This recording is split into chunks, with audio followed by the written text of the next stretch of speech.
వ్యాపారం లేకుండా జీవించడానికి మీరు చాలా ధనవంతులు లేదా పేదవారై ఉండాలి. చచ్చేలోపు ఒక్కసారైనా సమాజం అనే గోడను బద్దలు కొట్టి బతికి చావు. పాలించడం అంటే దోచుకోవడం అందరికీ తెలిసిందే. సంతోషంగా లేననే అనుకుంటున్నావు, కానీ స్వేచ్ఛగా బతకనప్పుడు సంతోషంగా ఎలా ఉంటావు? స్వేచ్ఛగా బతకని వాళ్లకు సంతోషాన్ని కోరుకునే అర్హత లేదు. రాయిలో రప్పల్లో దేవుడిని వెతికినప్పుడే నువ్వు నిజమైన దేవుడిని చంపేశావు. సంతోషం అంటే ఏమిటో మీరు వెతకడం కొనసాగిస్తే మీరు ఎప్పటికీ సంతోషంగా ఉండరు. మీరు జీవితానికి అర్థం కోసం వెతుకుతున్నట్లయితే మీరు ఎప్పటికీ జీవించలేరు. మీరు సంతోషంగా ఉండాలనుకుంటే ఇతరుల విషయాల్లో జోక్యం చేసుకోవద్దు. స్వేచ్ఛ అనేది మెరుగ్గా ఉండే అవకాశం తప్ప మరొకటి కాదు. మనిషి మాత్రమే తానుగా ఉండటానికి నిరాకరించే ఏకైక జీవి. నాలాగా ఆలోచించేవాడికి ఈ జీవితం సహింసరానిదిగా ఉంటుంది. కొంతమంది కేవలం మామూలుగా ఉండటానికి విపరీతమైన శక్తిని ఖర్చు చేస్తారని ఎవరూ గ్రహించరు. బ్రతకడానికి తెలివి కావాలి అనే కాలం నుండి చదువే కావాలి అనే కాలానికి మనిషి దిగజారిపోయాడు. సక్సెస్ ఎంత కాస్ట్గా ఉంటే సమాధి కూడా అంత కాస్ట్లీగా ఉంటుంది. సమాజాన్ని ఎక్కువగా పట్టించుకోవడం అనేది మన మూత్రం మన మీద పోసుకోవడం లాంటిది. ఒంటరిగా ఉన్నవాడి కంటే గుంపులో ఉన్నవాడే ప్రపంచానికి ఎక్కువ ప్రమాదకరం. ఒకరిని మర్చిపోవాలి అంటే వాళ్ళను ద్వేషించాల్సిందే, లేకపోతే వాళ్ళ జ్ఞాపకాలు నిన్ను ఎర్రోడిగా మారుస్తాయి. ఎదవలకు పడే అమ్మాయిలకు మెచ్యూరిటీ అనేది ఉండదు. మెచ్యూరిటీ ఉన్న అమ్మాయిలు అవసరానికి వాడుకుంటారు.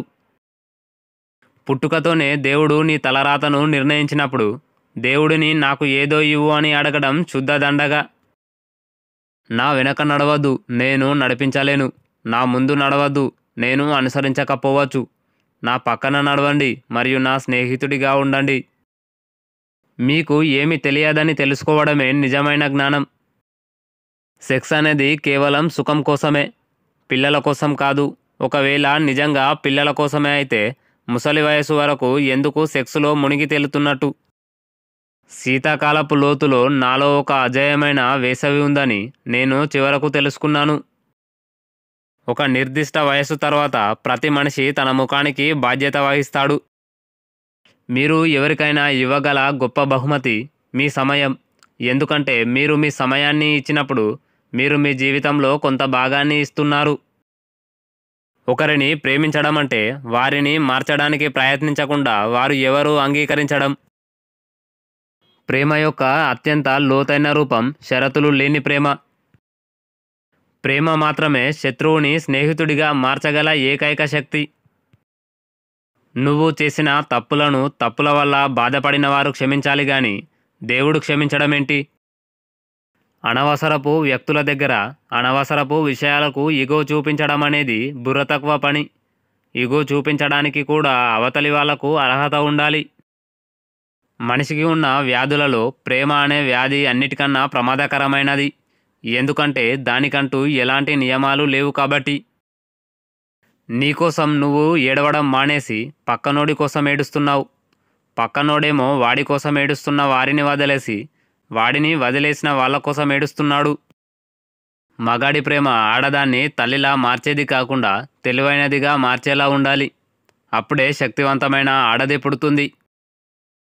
పెళ్ళయ్యాక మగాడు భార్యని పట్టించుకోవడం ఎలా మానేస్తాడో, పవర్ వచ్చాక రాజకీయ నాయకుడు కూడా ప్రజలను పట్టించుకోవడం అలాగే మానేస్తాడు. ప్రేమలో పడకపోతే మొత్తం ప్రపంచాన్ని ద్వేషించే ప్రమాదం ఉంది. ఒకవేళ ప్రేమలో పడితే ప్రేమించిన మనిషిని మాత్రమే ద్వేషిస్తారు. బూతులు మాట్లాడే ఆడదానికన్నా వ్యభిచారం చేసే ఆడది ఎంతో పవిత్రురాలు. నీకు నువ్వు ఇంపార్టెంట్గా ఫీల్ అయితేనే నిన్ను అర్థం చేసుకున్న వారెవరో తెలుస్తుంది.